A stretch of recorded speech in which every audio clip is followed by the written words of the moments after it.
পাহাড়ই একমাত্র জায়গা যেখান থেকে আপনি খুব সুন্দরভাবে খুব কাছাকাছি থেকে আপনি প্রকৃতিটাকে উপভোগ করতে পারবেন। আসলে প্রকৃতি এমন একটা জিনিস, আল্লাহর এমন একটা সৃষ্টি যেটা আপনি খুব কাছাকাছি থেকে যখন দেখবেন তখন আসলে আল্লাহর প্রতি একটা অন্যরকম আপনার জায়গা তৈরি হয়ে যাবে যে আসলে এই জিনিসগুলো আল্লাহ নিজ হাতে তৈরি করছেন। যদিও মানুষ মনে করে তাদের নিজেদের তৈরি, আসলে তা না, আসলে আল্লাহই সব কিছু সৃষ্টি করছে। আর এই সর্ব জিনিসগুলোকে আপনি যখন কাছ থেকে দেখতে যাবেন তখন আপনাকে পাহাড়ে যাইতে হইব। আর পাহাড়ে যাওয়া, আমরা যারা আসলে মোটর বাইক নিয়ে পাহাড়ে জার্নি করি তারা পাহাড়ের প্রত্যেকটা কোনা কানা খুব সুন্দরভাবে দেখতে পারে। হ্যাঁ, আরেকজন আছে যারা ট্রেকিং করে, তারাও খুব ভালোভাবে দেখতে পারে।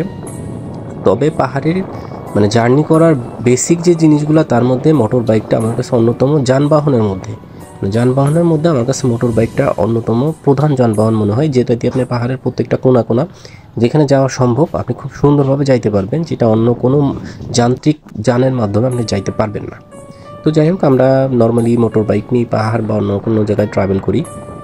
তো এই যে এখন যে রাস্তা দিয়ে যাইতেছি এটা বলা হয় বাংলাদেশের মোস্ট ডেঞ্জারাস মোটরেবল রুট। আসলে এই রুটটা খুবই বিপজ্জনক।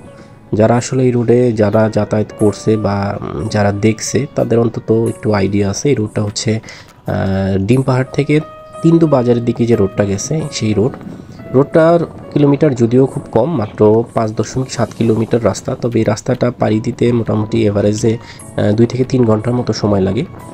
রোডগুলো খুবই বিপজ্জনক এবং ম্যাক্সিমাম জায়গা হচ্ছে ইটের সোলিংয়ের রোড। এই রোডগুলো আপনি শুকনো সিজনে বা শীতকালে মোটামুটি যেভাবে রিল্যাক্সে যাইতে পারবেন, বর্ষাকালে আসলে এই যে রোডগুলো দেখতেছেন এই রোডগুলোতে যাওয়াটা একদম অসম্ভব হয়ে পড়ে, বিশেষ করে মোটরসাইকেল নিয়ে। পায়ে হেঁটে আপনি যাইতে পারবেন। আর আমরা যে জায়গাটাতে যাওয়ার জন্য চেষ্টা করছি এই জায়গাটাতে এবারই প্রথম না, আমরা এর আগেও 2বার চেষ্টা করছি, তবে বিভিন্ন কারণে আমরা এই জায়গাটায় যাইতে পারি নাই। তবে এবার আমরা খুব সাবধানতার সহিত আমরা 3টা বাইকে টোটাল 6 জন লোক তিন্দু জয় করি, যেটা আমাদের কাছে মোটামুটি একটা অনেক দিনের আশা ছিল যে হ্যাঁ আমরা তিন্দু যাই মোটরসাইকেল নিয়ে। তবে এর আগে পারছিলাম না, তবে এবার আল্লাহর রহমতে খুব ভালোভাবে আমরা রাস্তাটা পার করি। এছাড়াও আপনি তিন্দু বাজার আরও 2টা উপায় যাইতে পারবেন। এক হচ্ছে অনেকে ট্রেকিং করে আসে থানচি থেকে, আবার বর্ষার সময় যখন সাঙ্গু নদীতে পানি থাকে তখন চাইলে আপনি ট্রলারে করেও আসতে পারেন এই যে নদীটা। তো আমরা মোটর বাইক নিয়ে খুব সুন্দরভাবে এই কষ্ট অনেক, এটাই হচ্ছে সেই তিন্দু। আমরা অনেক কষ্ট সাধনার চেষ্টার পরে তিন্দু বাজারে এসে পৌঁছাই। এই বাজারটা আসলে পুরোপুরি সাঙ্গু নদীর একটা সাইডে অবস্থিত। বর্ষাকালে এই বাজারগুলো আসলে এখানে থাকে না, এই পুরোটা বর্ষার পানিতে যখন তিন্দু পুরোটা ডুবে তখন এই বাজারগুলো পাহাড়ের উপরে চলে যায়, আর বর্ষার পরে হচ্ছে এগুলো নিচে নিয়ে আসে। আর কিছু রিসোর্ট করা হয় 2-3টা রুম।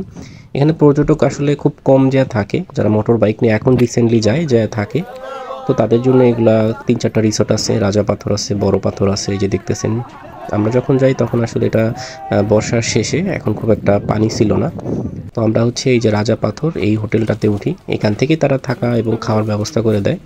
তো যাই হোক, এই জায়গাটা আসলেই অসম্ভব সুন্দর।